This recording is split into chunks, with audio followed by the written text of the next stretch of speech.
Salt fish. A main dish from Antigua and Barbuda. Serves 4. You will need 6 ingredients.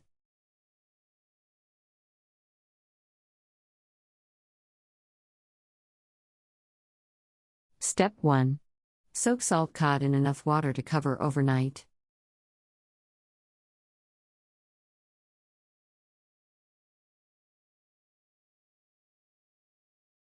Step 2. Place margarine in a large skillet. Add onion and green pepper.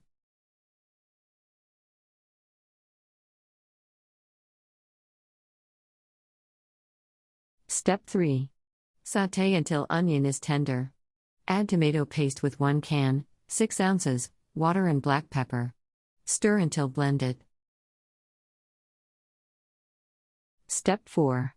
Drain salt cod, break into pieces, and add to tomato mixture. Bring to a boil. Cover and simmer 45 minutes. Country Reports, Culture, Countries, Travel.